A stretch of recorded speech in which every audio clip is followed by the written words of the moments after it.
Good evening, everyone. Welcome to this evening's edition of Generally Irritable.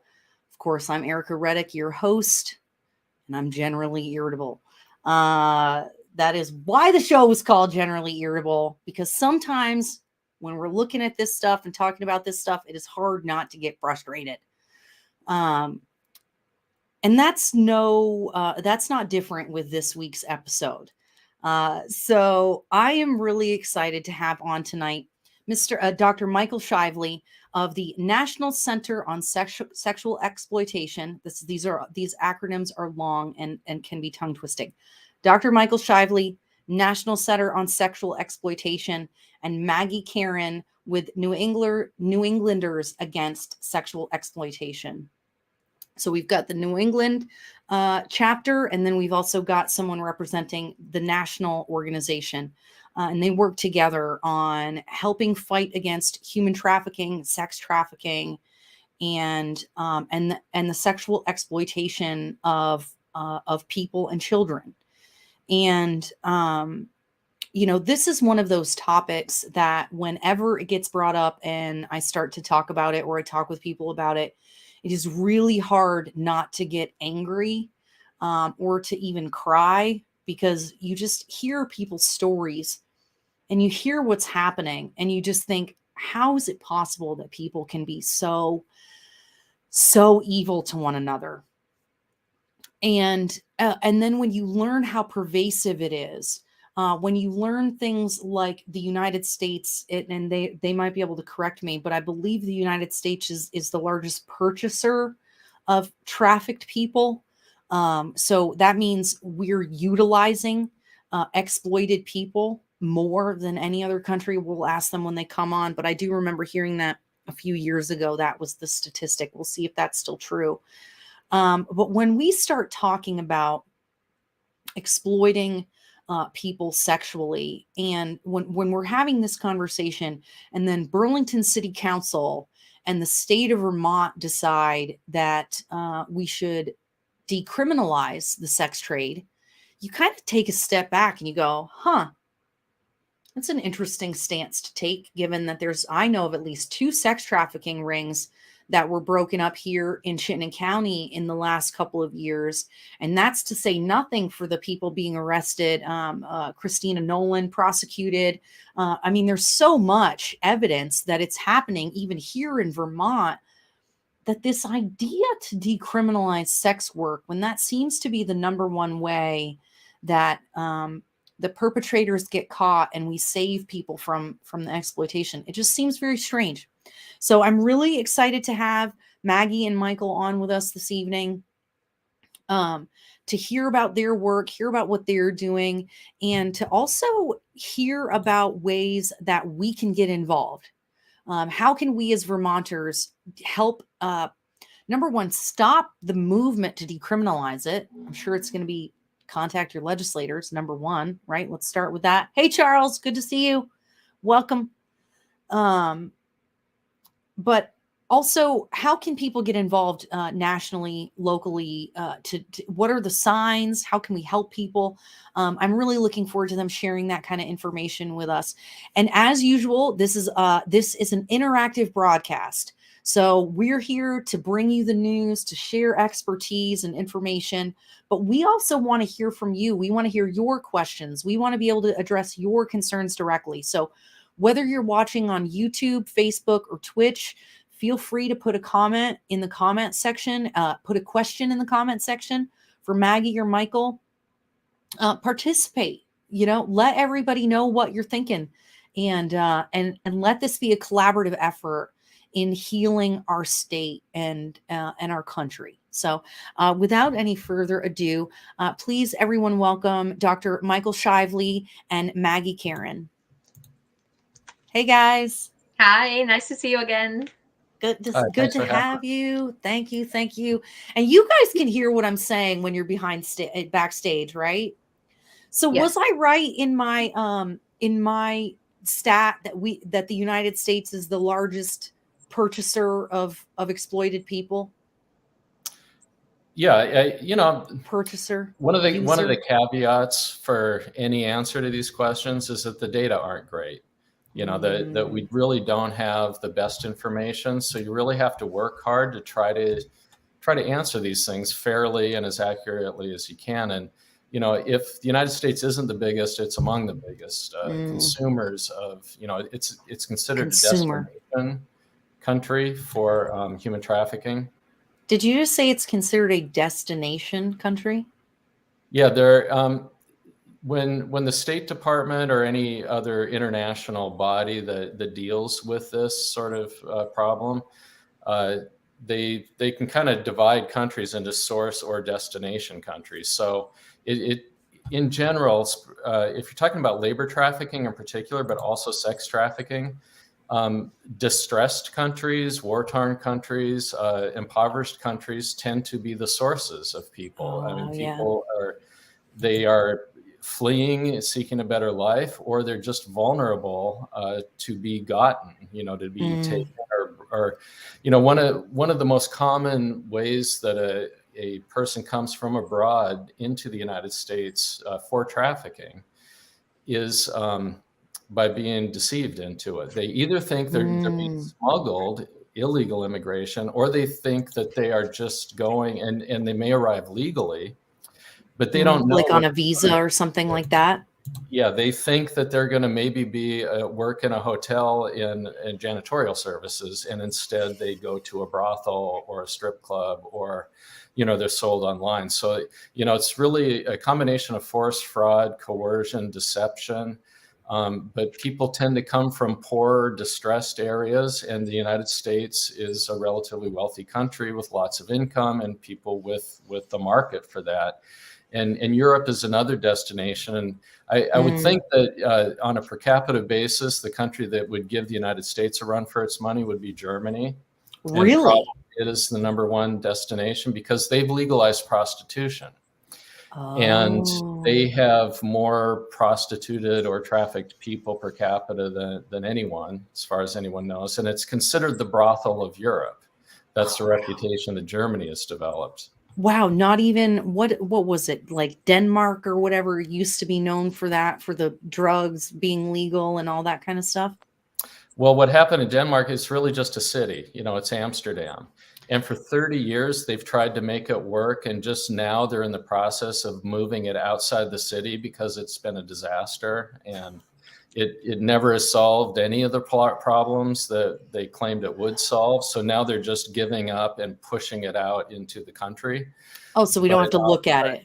We don't Germany made it, Germany abolished their prohibitions against prostitution nationally. So you have a whole country to work with, and any big city can have, there are brothels that have hundreds of rooms, and hundreds of people there being exploited every day. Oh my gosh. So Maggie, when you're out talking to people here in Vermont, when you're at the Burlington City Council and stuff like that, what are you hearing as the justification for decriminalizing it here in Vermont?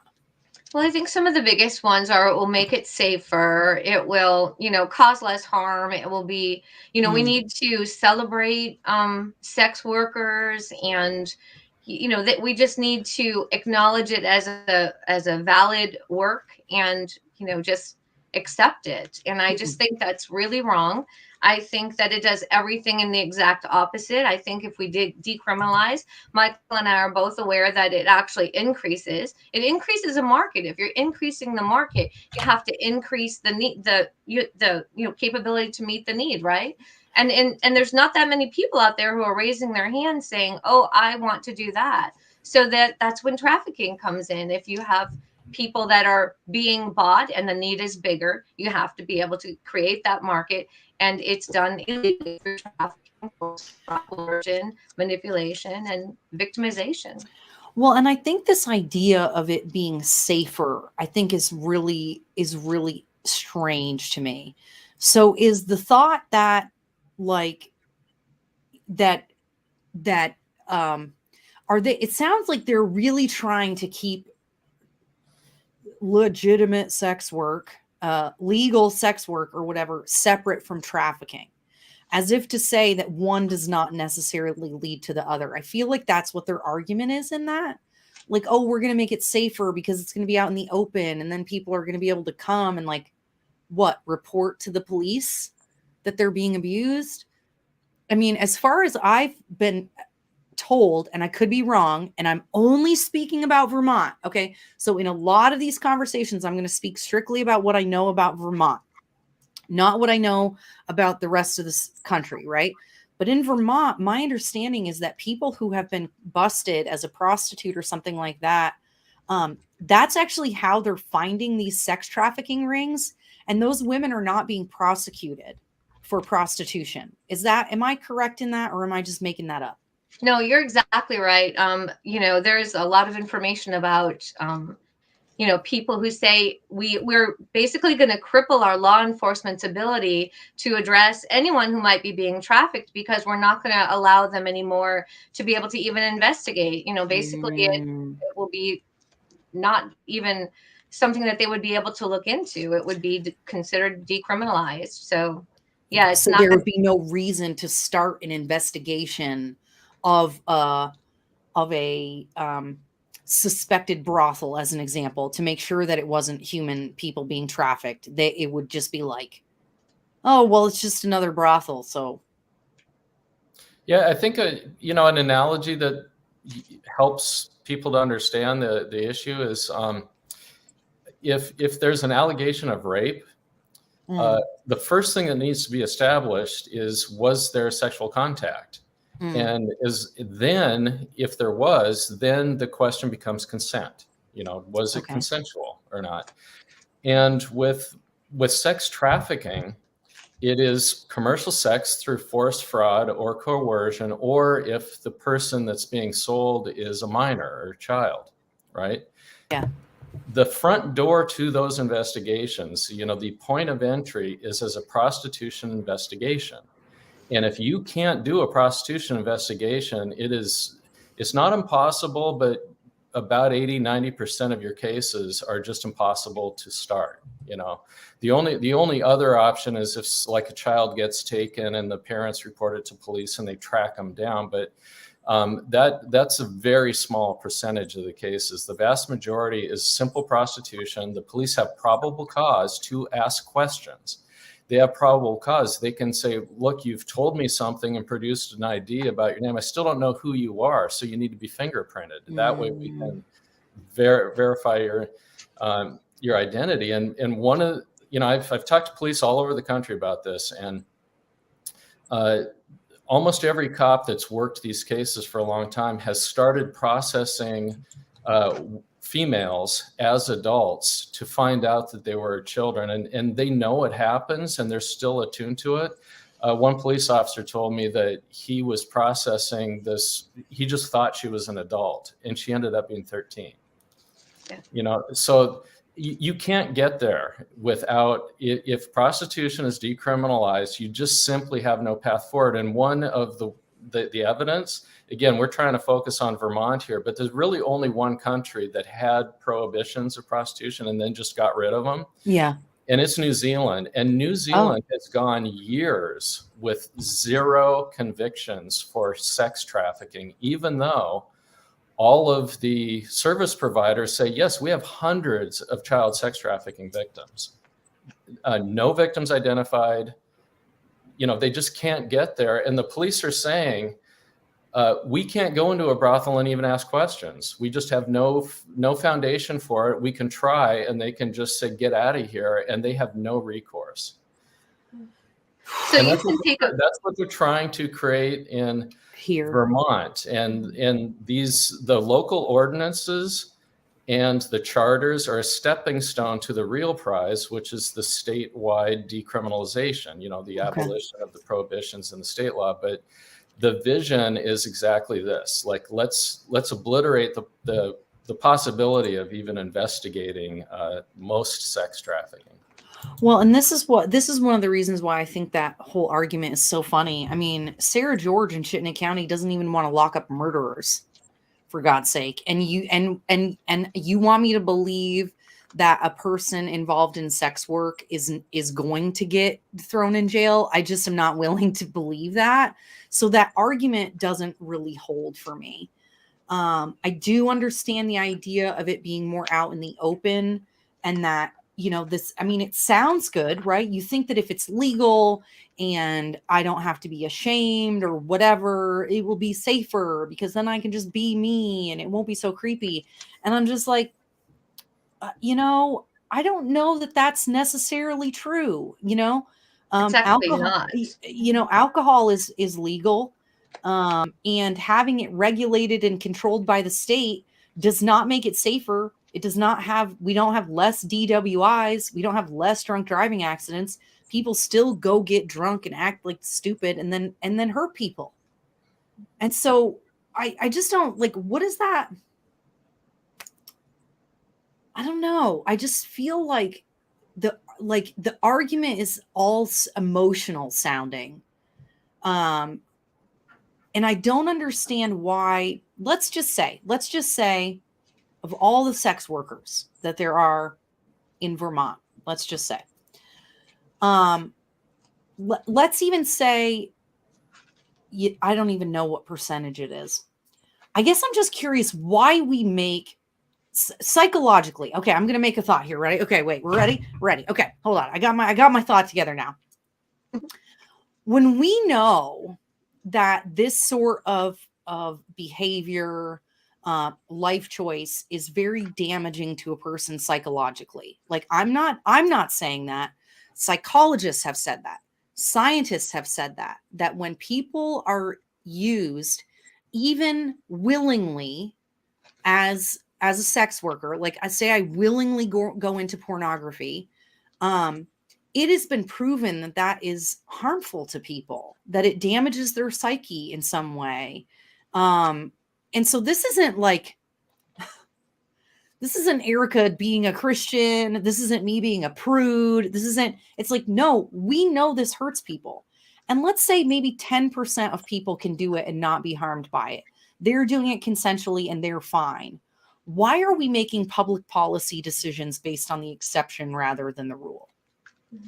That's a good question. And I think if we looked at that 10%, we'd really have to wonder, you know, what do they need to be more successful, to be able to step out of that kind of life? You know, the services that we need to start providing come in. I just think and I think you're right. We don't create a policy based on a very minimal amount of the population that perceives themselves to want to be doing that. I think Vermont can do better than that for all of its citizens. And I think we need to give support to women who are in that and feel they can't get out or feel that that's their only option. And I think that's what we need to do.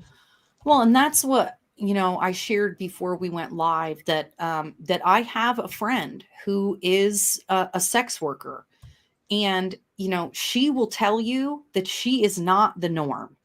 That the majority of the people, like, she used to be in porn, and the majority of people that she worked with in the industry have either committed suicide or died of a drug overdose. Mm-hmm. Right. So this is not anecdotal. This is like a person's life experience. Now, she does not believe that it is harmful to her.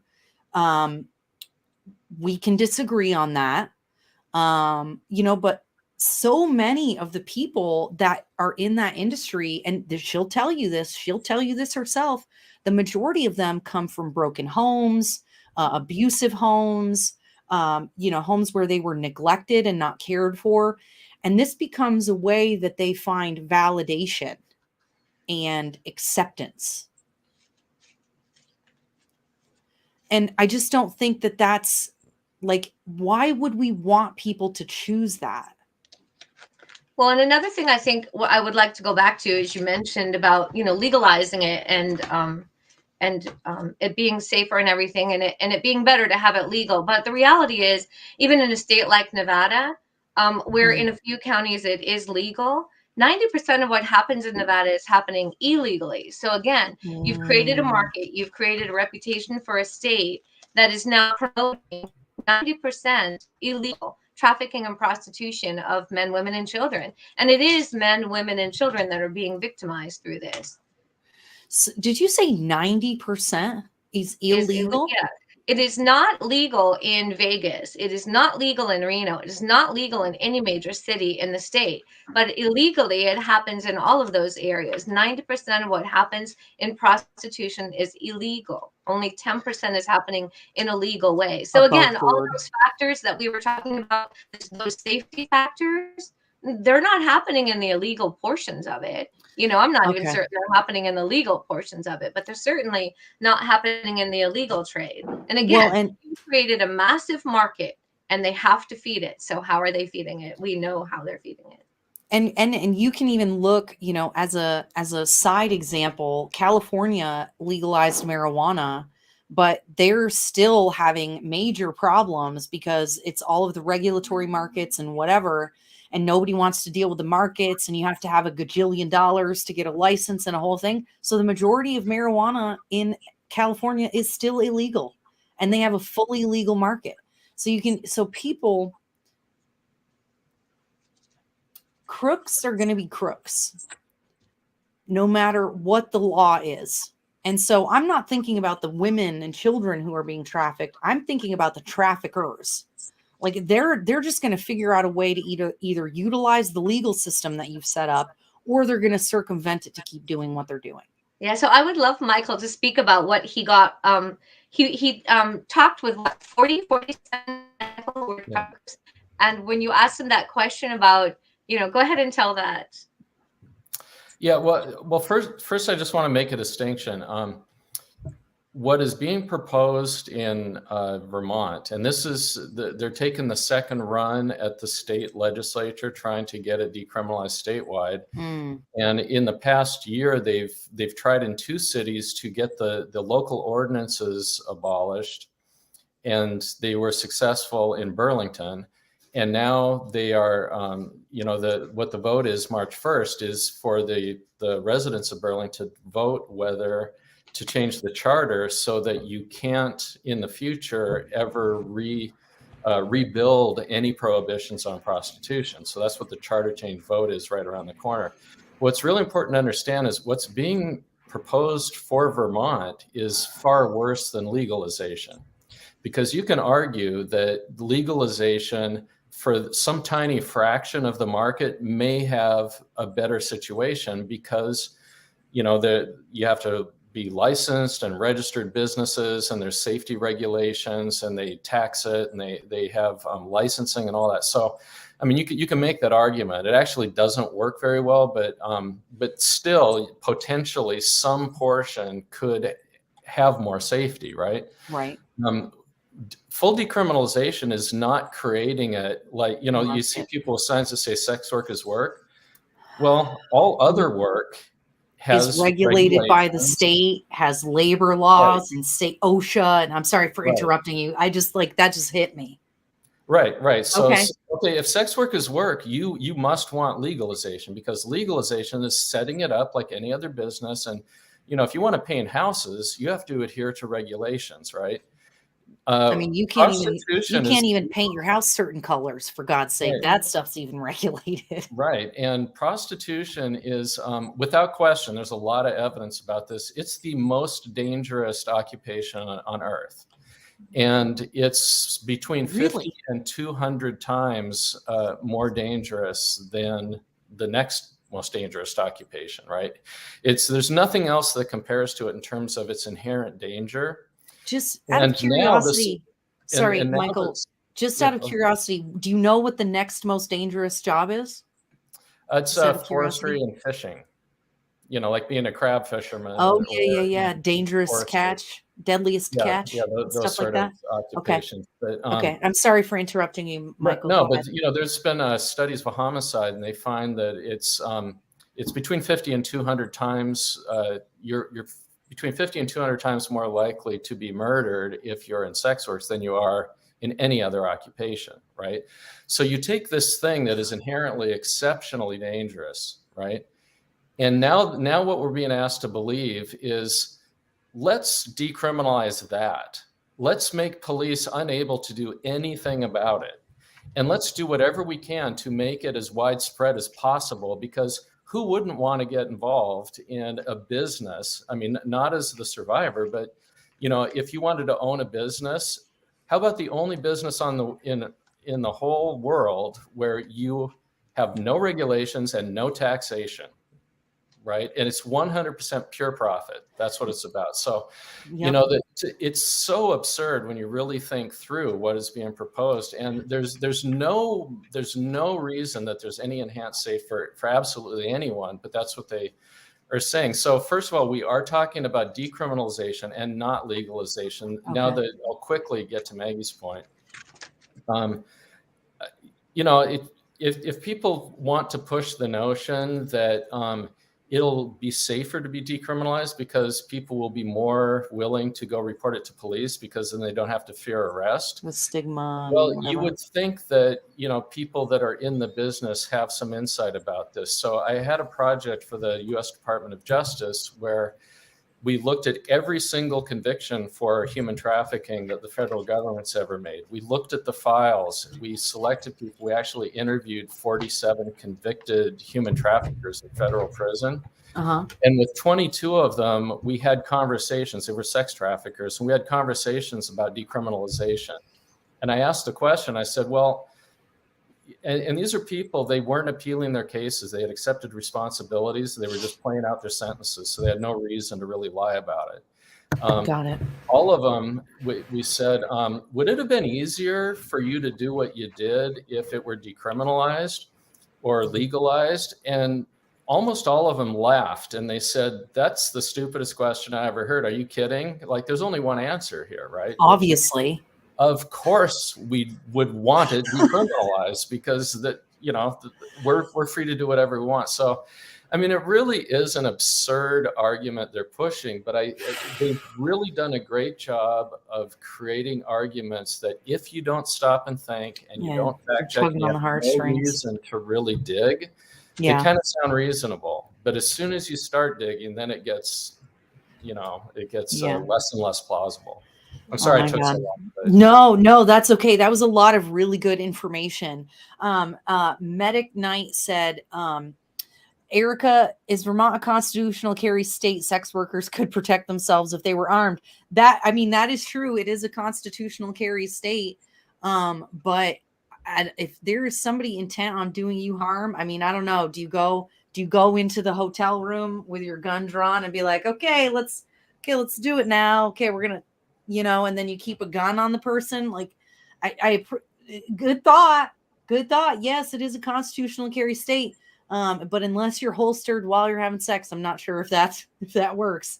But a lot of times people are, that would be only for the people who are willful, consenting participants, right? Because it's not like they're going to give trafficked people a gun to protect themselves, right? Right. Yeah. Now, let me see. Do we have any other questions?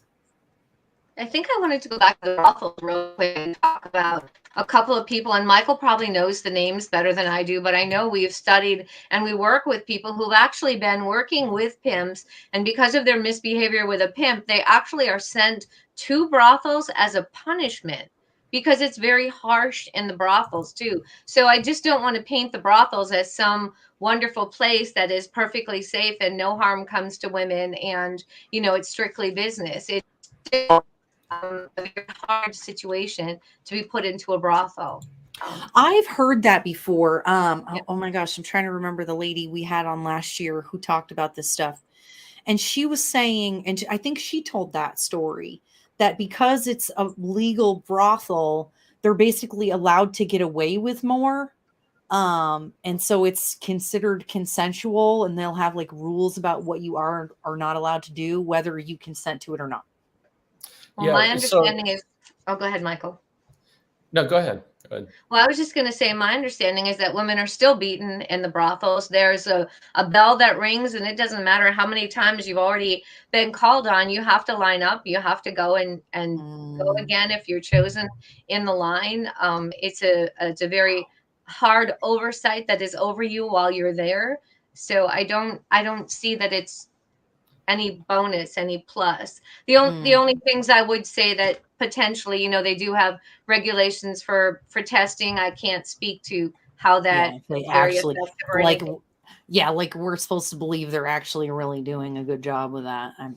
Yeah, and I even heard that 50% goes to the pimp and 50% goes to the brothel. So, Michael, can you maybe?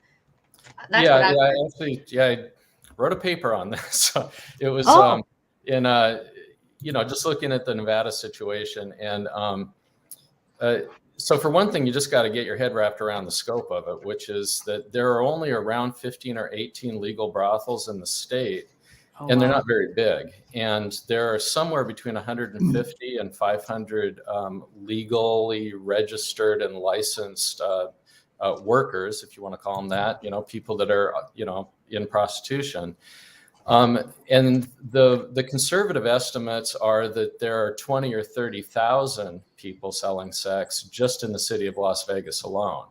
So, even if they were wonderful and safe, you're talking about less than a couple of percent or so that even have any potential of having safety. Now, some kind of let's look at that. And that's mostly bogus too. And here's the thing. They go into these brothels and they spend maybe 2 weeks there, and they're basically locked in.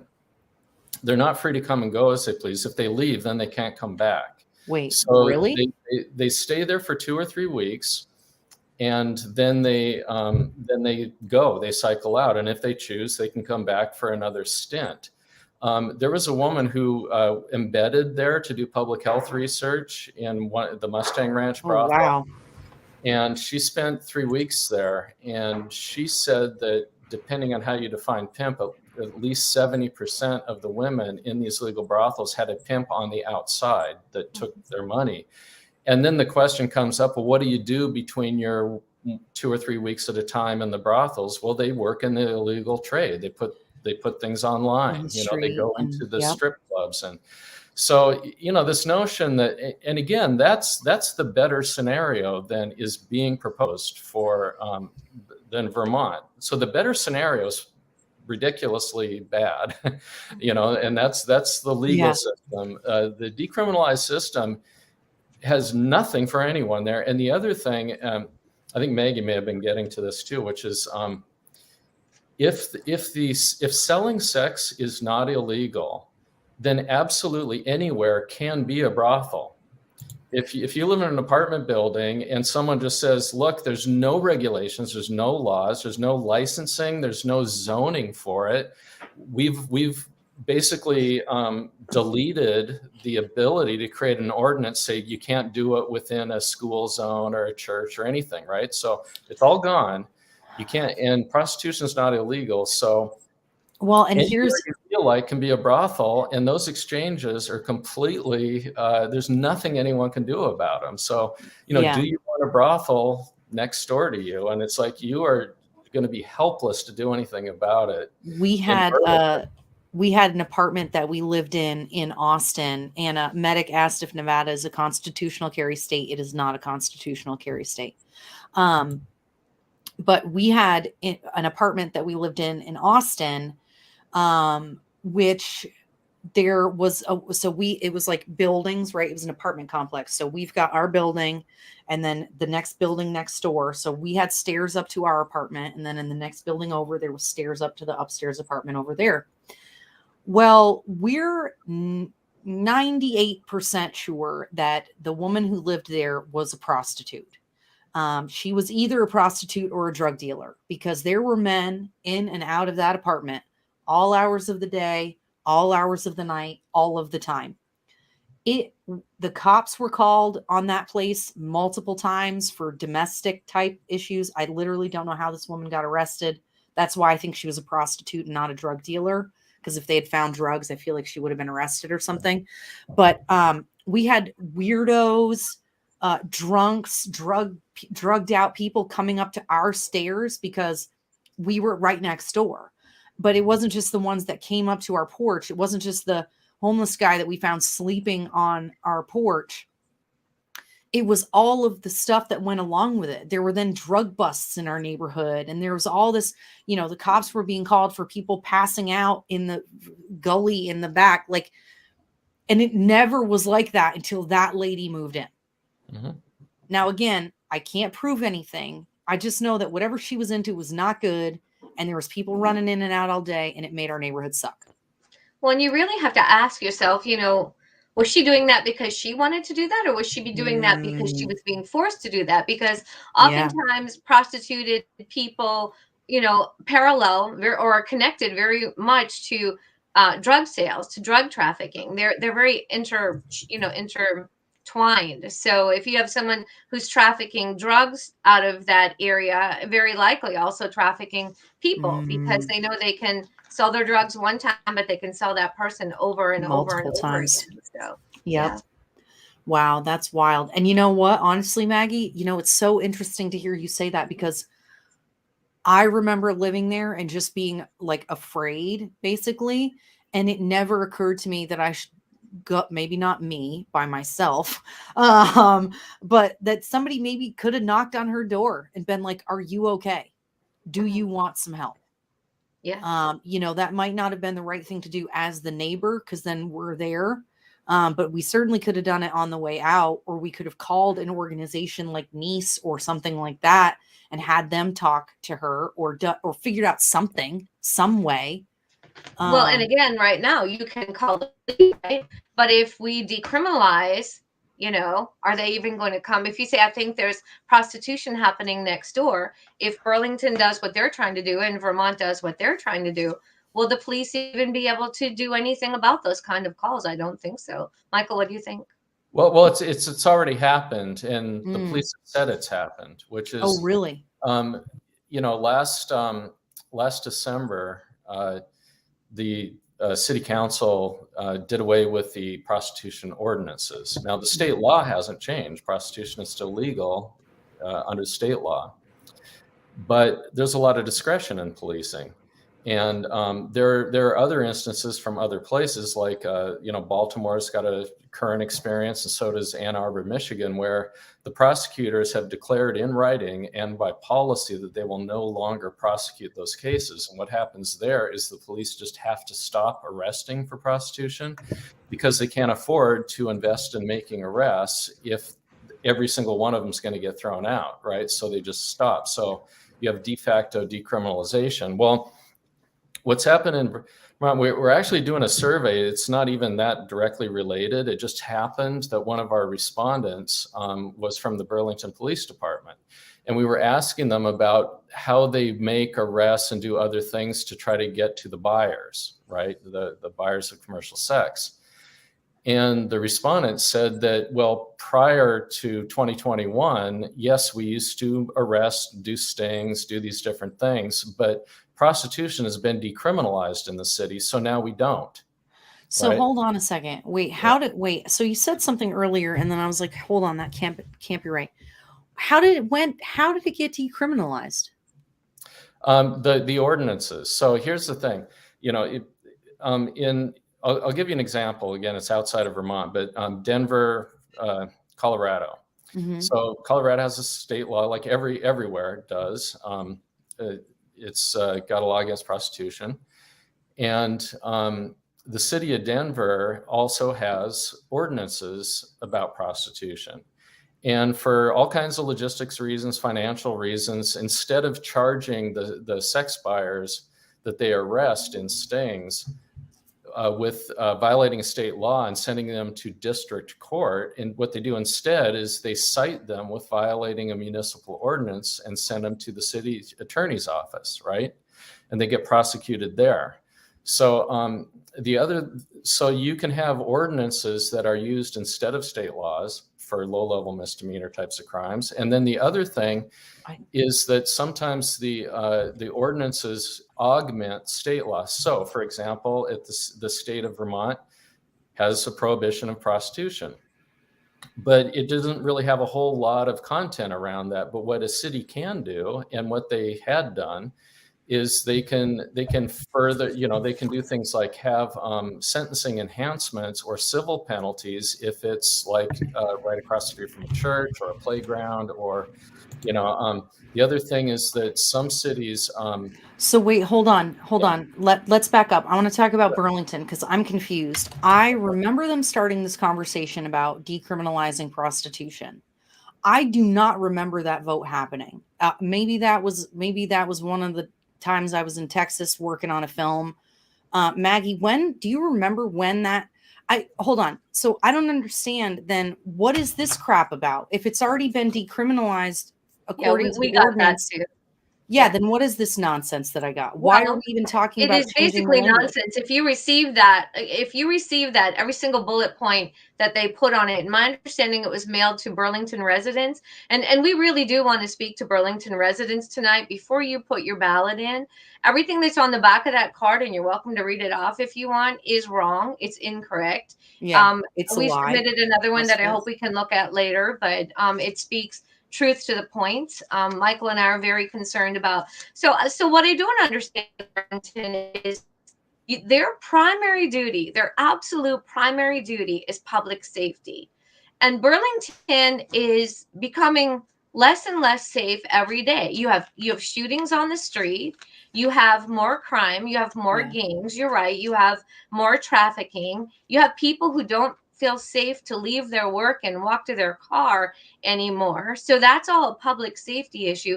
You have all of this going on, and now you want to invite all those people who responded, like people who were talking about, well, if you're going to decriminalize, you're going to make it really easy for me to come here and traffic people who I'm just taking off the street. I'm kidnapping. I'm tricking into doing this. I'm getting them drug addicted, and then leading them into this. That's what you're setting yourself up for. More crime, more gangs, more violence by decriminalizing. It's very upsetting because we are both really committed to preventing victimization Well, of it men, sounds like it women, already. and children. That's what I'm confused about. What I'm hearing you guys say is it's already decriminalized. Okay, yeah, we need to make the distinction between the ordinances and the charter, right? Yeah. Okay, well, normally that they go together in my mind. Okay. Like normally, if you No, change it's a the process. ordinances, you have to get legislative permission, which is a charter change. Yes. So educate us. Yeah, so the city councils can make ordinances about things, and some cities have charters that outline what the city council has the right to regulate and the right to prohibit. And Burlington has a city charter, and for many decades there had been language in there about prostitution, and it's kind of antiquated and strange language, but the fix should be just to replace it with something that is more modern and not just to get rid of it. But so the city has had prostitution ordinances in there, right, which prohibit prostitution per city ordinance. So last December, the city council voted to delete those ordinances. So you don't have those ordinances anymore. Wow. That's already happened. And that's when the police said, well, so that's how the police were able to, to use those ordinances, laws, basically, to pick people up. They could, and they can also start an investigation. Law. But the other thing is just the symbolic value of what happened, which is even if they weren't charging, going through city attorney's offices, and they weren't using the ordinances, what the police heard from that vote is that we as the city of Burlington no longer want to prosecute this. We do not want to, pursue this anymore. So that's what they heard. Okay. So what the city, what is on the March 1 vote is the city charter. Now the city charter specifically authorized the city to be able to prohibit prostitution in the ordinances. So they already got rid of the current ordinances. And what the charter change would do is say, you are not authorized in the future if make a law to create new ordinances. It's off the table. You can't touch prostitution without another charter change. That's what this vote is about. Wow. Okay. Do you want to add to that? Oh my God, my brain. Well, I'm hurts. just concerned for your.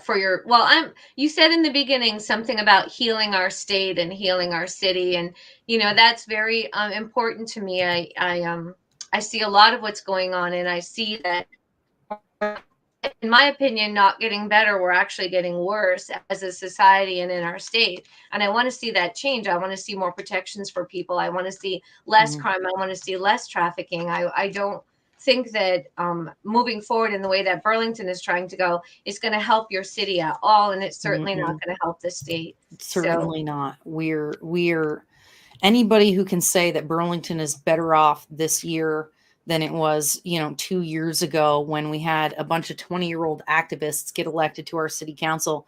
And you know what's even worse?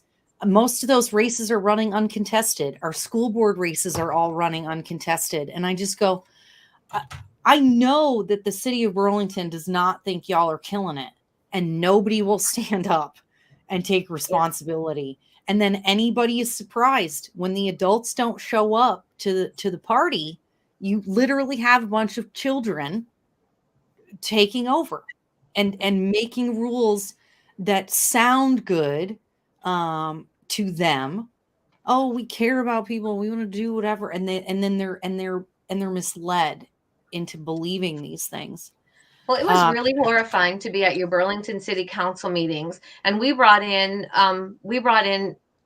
people who have been victimized, been prostituted, been trafficked, and they came and they spoke to your Burlington City Council, and every single member would just continually, over and over and over, basically ignore, their lived experience. We did sway a few people by the end of, I don't know, maybe meeting number 6, having enough people who are victimized by it come in and speak to your community. And we did have one at the final vote, one of the council members who voted no. And I was very, very glad to see that. But every other councilman and councilwoman just signed their seal of approval to this. And I can't explain it. After what they would have heard, what they were hearing, it doesn't even make sense. Councilor Mark Barlow, I was the most horrified with, and he's here in the New North End.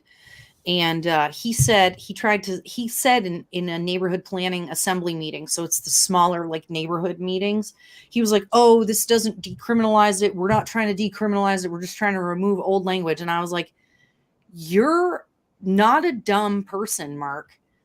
They have been very clear that the goal here is to decriminalize. They are not hiding the ball. And this does essentially decriminalize it. And they're trying to decriminalize it at the state level. Why are you lying to people?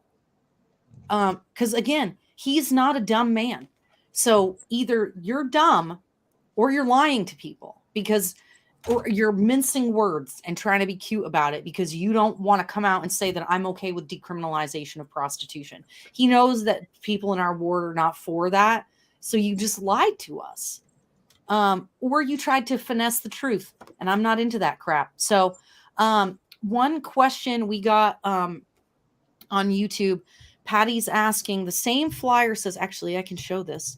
So Patty says, the same flyer says that removing this language does not legalize prostitution. These two claims are in conflict.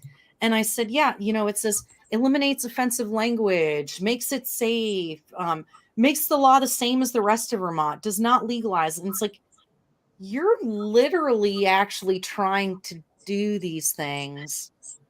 They're actually deceiving you because remember, Michael just described the difference between legalizing and decriminalizing. So it wouldn't legalize it, remember, but it will decriminalize it. They've already decriminalized it. Yeah. Yes. And pretty much it's a play on words, everything that they're saying. It will not make it safer. It will increase trafficking. It will increase drugs. It will increase, violence and gangs. It will definitely increase everything that you don't need coming to Burlington. And this is literally like, you guys are people really blind to the fact that we have gangs here now?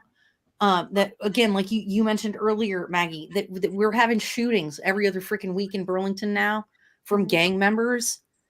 And, I've been saying for years that there were gangs here and I got laughed at and told I was crazy. There are gangs at Winooski High School. Mm-hmm. Like there is gang activity. There have been people, I actually said this in a Burlington Police Commission meeting once. I was like, I'm a recovering drug addict. I used to know the people that you're trying to tell me don't exist. Mm-hmm. I don't know why you think that this like you have to count on people not knowing the truth, not seeking out the information, and just being checked out of politics. Well, we see a lot, unfortunately, we see a lot of what's on that card, which is really just a play on words. I mean, you can kind of, you know, you can kind of say things so they sound good, but they're not, Yeah. they're not really good. They're not really true. It's not, they're not, so, you know, the flyer that we're putting out to your Burlington people later, I think it's very clear. It tells the story like it really is.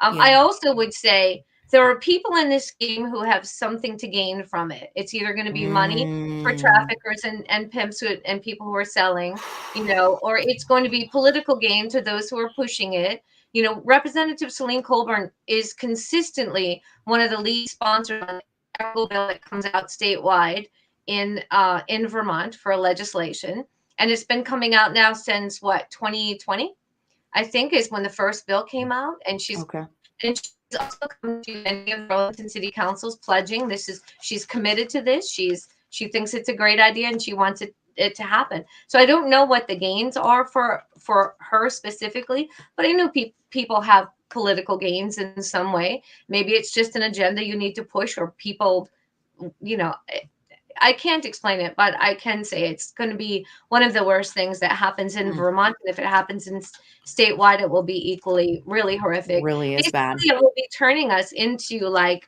you know, stamping us a label on, you know, come here for this, because so therefore you can kind of just go for it. And, you know, I think we've talked about plenty of times, if it happens statewide, we will be a state sex tourism destination. You know, that's really sad for us in Vermont. That's scary. So just as a reminder to everybody, all of our viewers, with me this evening, I have Dr. Michael Shively of the National Center on Sexual Exploitation, and Maggie Kerrin, one of our very own local activists here in Vermont. And she is representing New Englanders Against Sexual Exploitation. And so you guys are both working very hard in these organizations, locally, nationally. I want to, you mentioned, Maggie, the flyer coming out. So I want to share that with our viewers. Let's see. I'm going to share my screen here. Okay. I don't know if I should do one at a time, if it's too hard to see, if it's too small. You guys, if it's too small, somebody make a comment and I can, I'll put one page up at a time.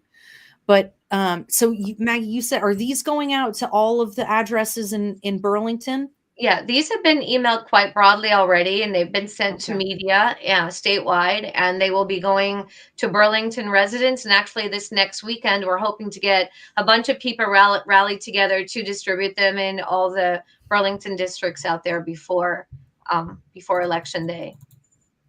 Oh, whoa, hey. So they said, Brian said it was too small. So this front part is just a really good eye catcher. Okay. New Englanders.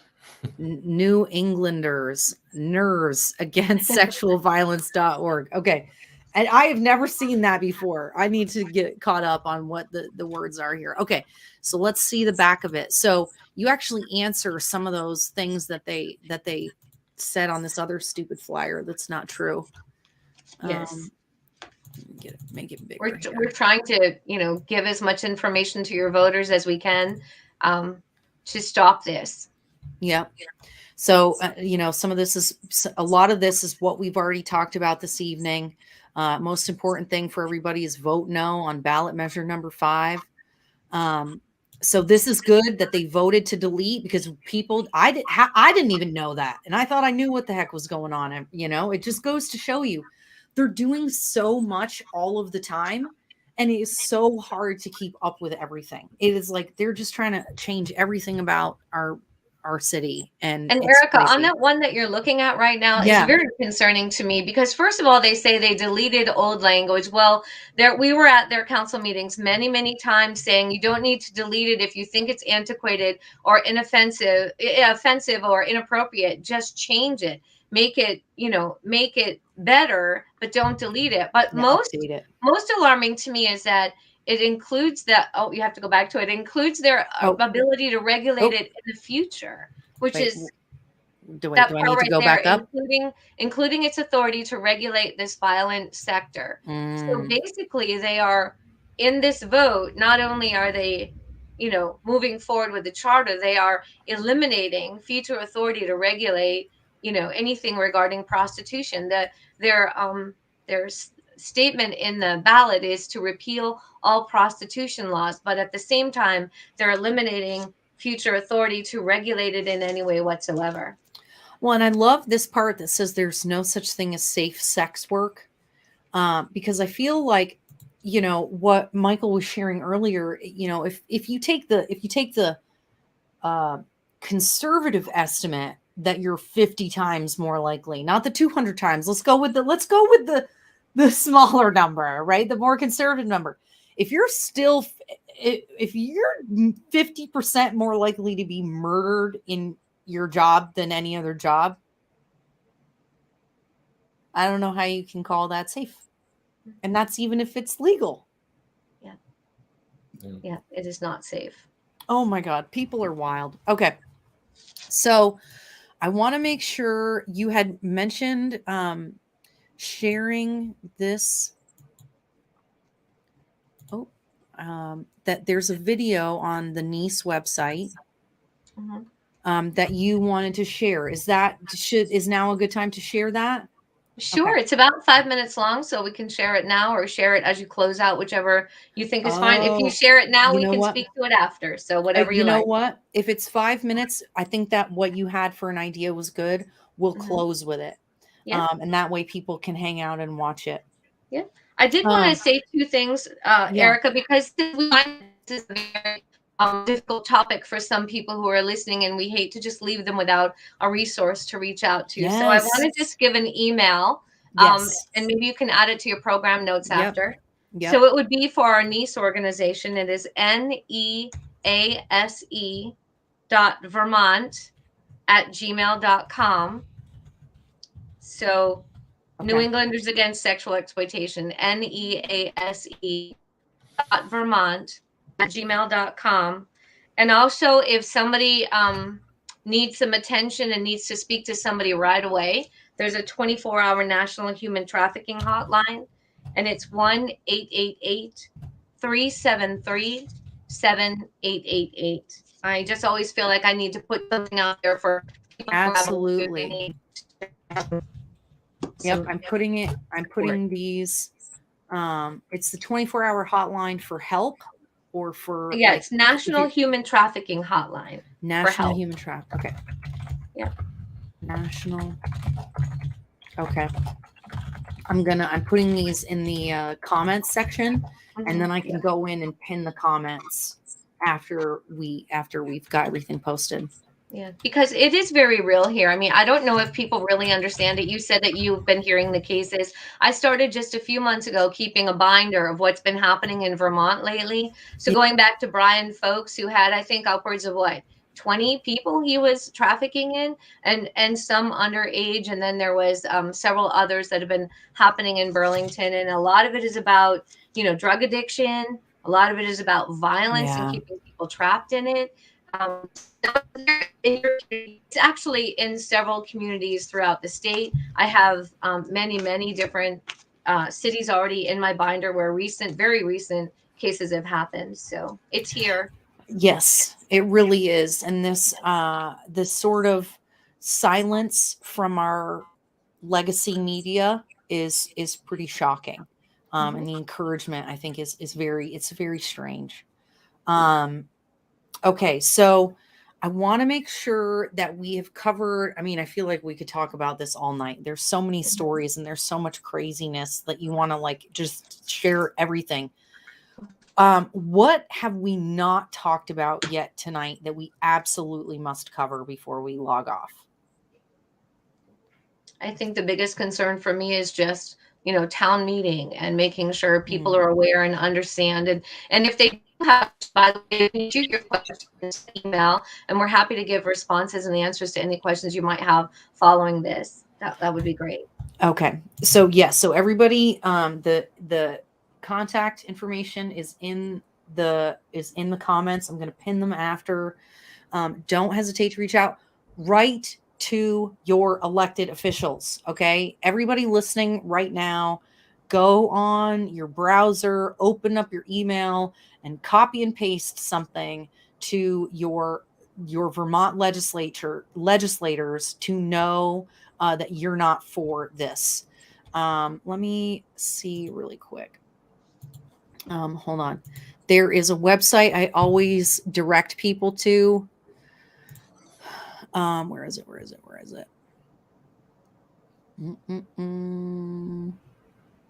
Oh, sugar plum. Where the heck did I save it? Find your representatives. Common Cause is the website. So commoncause.org, find your representatives. Hold on. Share audio. So this is so you put in your address. So this will show you who all your people are.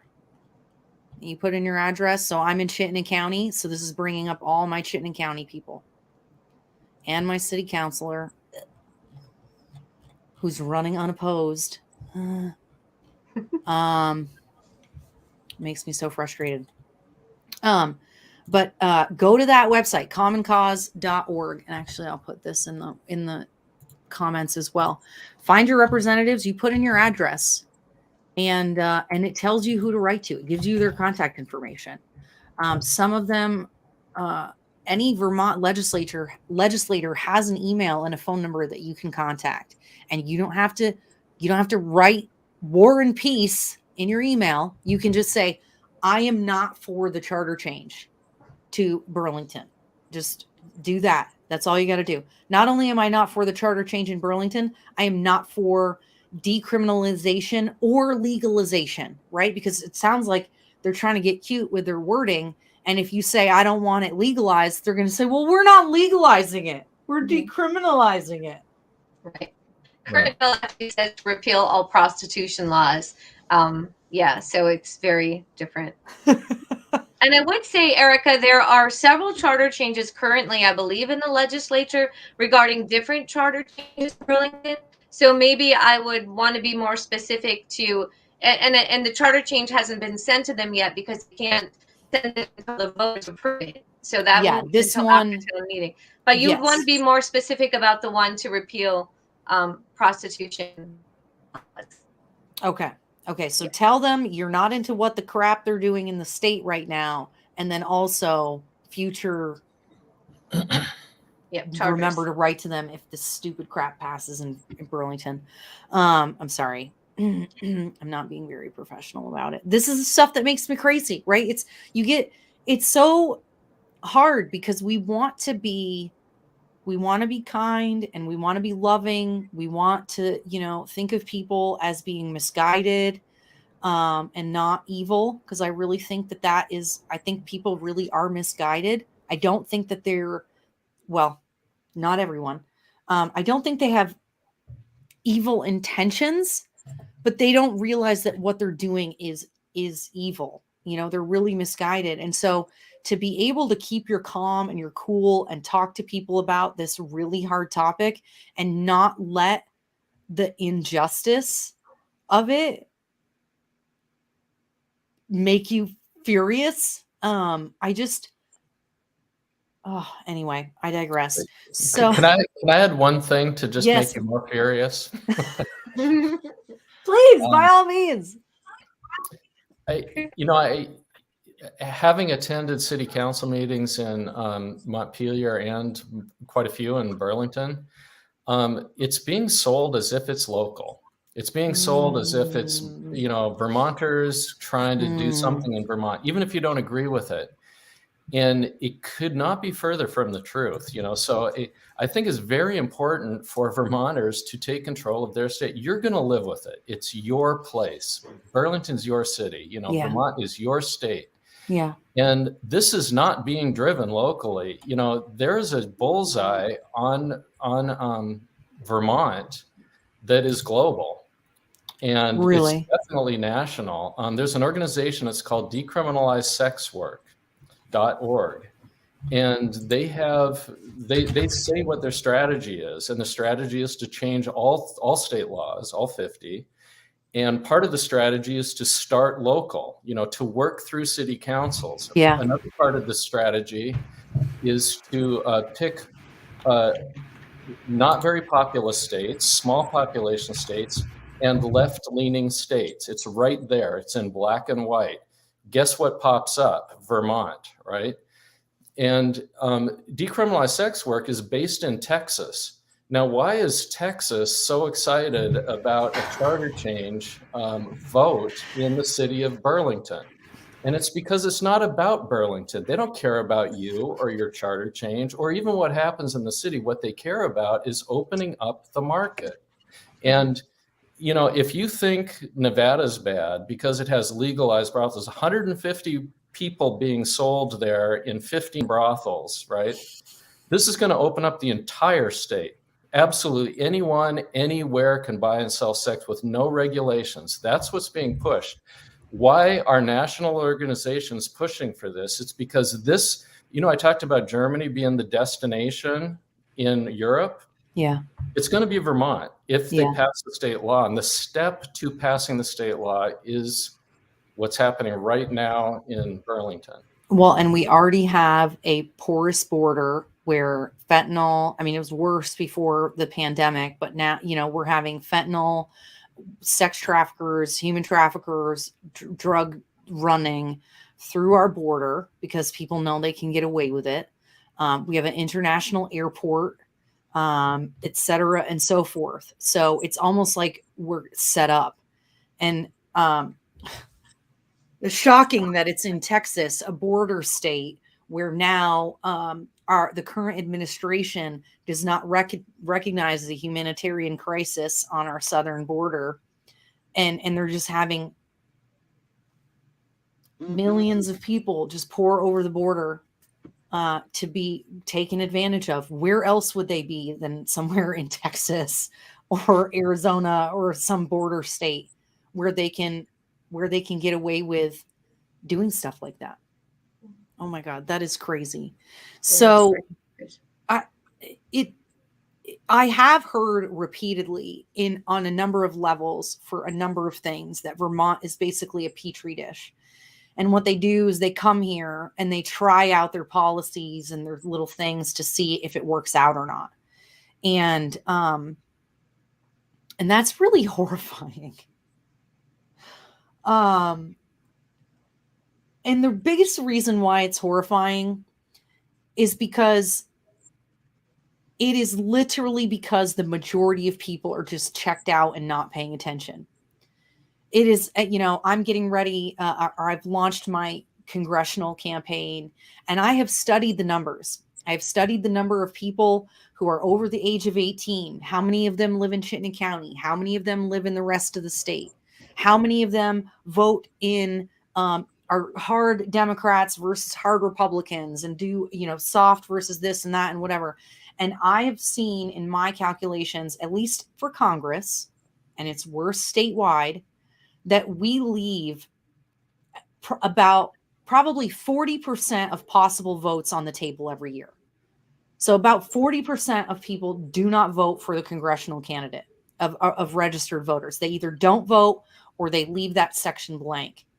And again, it's even worse for local elected officials. Usually people only go and vote for Congress and president every 4 years, and they check out the rest of the time. So that literally means that they know that Vermonters are so disengaged from their own politics that they can get away with this nonsense.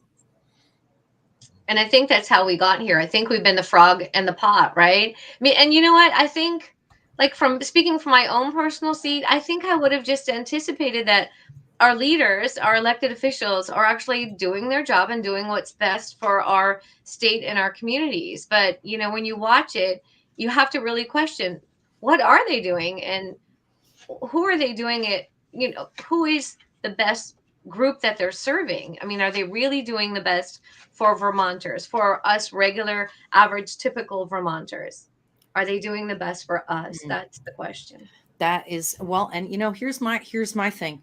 I'm toying with one of the slogans and websites and stuff, and one of them is from Vermont for Vermont. I think that we need to have actual Vermonters running for elected office, not UVM students and folks who came here from out of state who use their trust funds to run for office. And this year has really got to be a grassroots effort at reaching out to our neighbors who are disaffected and don't care and aren't paying attention, and get them to understand why their vote matters. Oh, it matters very much this year. Very much. It really, really does. And, people have, we've had a lot of conversations and concern about voter integrity and election safety and security. And what I've said to people is, look, it's possible. Let's say it's possible that there is voter fraud and whatever. Let's just say whatever you guys are saying is 100% accurate. Well, I've seen the numbers, and people don't vote. And so they don't have to mess with our voting machines. They don't have to produce a scam or do something like that. You guys all are convinced that your vote doesn't matter, and you don't show up. So if everybody actually showed up to the party and actually did the thing, well, if there is fraud, then we'll be able to figure it out, because everybody voted and everybody participated, and there would be no question about it. And oh, by the way, how about we need poll workers, and we need election officials, and we need ward clerks, and we need all of this other stuff that nobody wants to do. I know. I always tell people, if you don't want to run for office, that's not the only thing you can do. There's so many things to be done on so many different levels. So, and this is the year to use your voice. You have a voice. You have a vote. Please use it. Amen. Frickin' men. Okay. So, oh, wow. And I'm getting some interesting comments in YouTube that seem to be related, but not in a good way, to our conversation. So those are going to get deleted shortly. But yeah, you got to love bots. So, okay. Again, I just want to say thank you, Maggie and Michael, for joining us this evening and sharing this information, educating us on what's going on. Thank you, everyone, for your questions and your input. Make sure to keep the conversation going. Talk to your neighbors. Again, talk to your legislators. Make sure that you are making your voice known. Because if the only people that they hear from are the proponents, they're going to go along with it, you guys. Like, this is what I keep trying to push to people. If you do not tell your elected officials what you want them to do, they will do what the people who talk to them want them to do, because that is our job, right? That is the job of an elected official, is to represent your constituency. And if the only people you're hearing from are saying, yay, prostitution is great, what are you supposed to do? Right. Not saying I think it's good. I'm just saying. All right. So we've got that information in the chat. If there's anything else that comes to your mind that you want to make sure I can add to the description, any links or anything like that, I'm happy to do it. Thank you both very much for coming on. If you want to hang out and watch the video, you can. I'm going to play this, and then when it's done, you guys, we're going to log off of the live stream. But I think it's a good idea to leave with this. Maggie, do you want to do a little setup for what this video is we're going to watch? Well, I think the most important piece that I would want people to pay attention to, well, all of it, because it's from survivors of trafficking and prostitution, and it's also from experts in the field. So I would want you to especially pay attention, though, to Trisha Grant, who is a survivor, who speaks to her experiences of being trafficked for 15 years old, and about how people didn't ask her age. They didn't ask her if she was doing what she wanted to do. They didn't care. So I would just especially point that out. Awesome. All right. Thank you so much, Maggie. And thank you so much, Michael. Thank you for everything. You just clearly have a really good wealth of knowledge. You guys are both very clearly passionate about what you're doing, and this ability to educate us is so important. So thank you. I'm not supposed to call you Dr. Shively. Thank you, Michael, for coming on. I so appreciate it. Thank you. Okay, so here we go. And everybody, you should be able to hear it. Let's make sure, if you can't hear it, I know sometimes the volume is really low because of the sharing. So I've got it turned up as high as I can get it. Let me just make sure my volume is 100%. What if I do this? Okay. So yeah, guys, you're going to have to turn your volume up because I know it's always a little bit low and I don't have a ton of control over that. But here we go. Everybody have a great night. Thank you so much. When I was being trafficked in Vermont, I was a minor. I was 15 years old. And every time when I was in my home in Maine and I knew that we were going to be brought to Vermont, I became frightened because it was the one place where I knew it would be brought that I never knew if I was going to end up coming home or not. The people who purchased me, none of them cared about me. None of them cared about who I was or how old I was or if I wanted to be there. They had an agenda, which sometimes can be brutally violent. I know that other survivors that I have mentored and worked with have been brought to Vermont in many areas, homes, hotels, motels, massage parlors, strip clubs, bachelor parties. I can honestly say that 100% of the women that I worked with, and I worked with close to 1,000 people, and I have not personally met even one person who has said that they wanted to be there and that this was empowering for them or exciting or something they loved doing. Not one.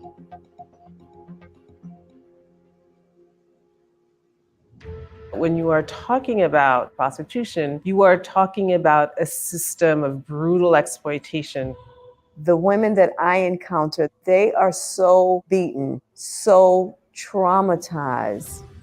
The vast majority have been abused, manipulated, forced into it, or they're trapped by circumstance. And those who are being bought are women and girls of color who are mostly poor. That I was turned out when I was 14 years old. Every time I tried to run away, there was no resources for me. Not a day that I've ever spent in the life of prostitution was okay for me. And then 99% of the buyers are men. You can't fully achieve equality between men and women while there is this gender-based form of exploitation.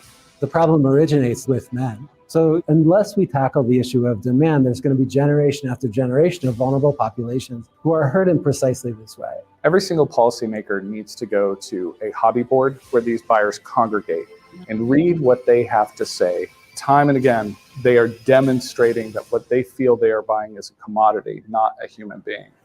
A lot of men are deterred from engaging in prostitution because it's illegal. And if you were to take that illegality out of the equation, you would have an increase in demand. In order to meet that demand, you would have a supply that would need to increase. A study from the London School of Economics analyzed 150 countries. Wherever prostitution was legal, demand for it skyrocketed and sex trafficking increased. I was actually trafficked through the legal system of prostitution in Nevada in the brothels. And because of that legal market, the sex trade in Nevada is 63% higher than the next highest state. Nevada's number 2 in the country for women to be murdered by men. Number 6 in the country for women to be raped by men. In the top 10 for youth to be trafficked. Rhode Island decriminalized prostitution in 1980 and then ended it in 2009. It was becoming a sex tourist destination. It started attracting organized crime. And because the local law enforcement simply couldn't investigate prostitution, the state could not participate in federal investigations of sex trafficking of minors. Legalization, full decriminalization, these have been tried and they have failed. Both remove restrictions on pimps, sex buyers, and brothel keepers, especially full decriminalization, where there are virtually no regulations so they can exploit with impunity.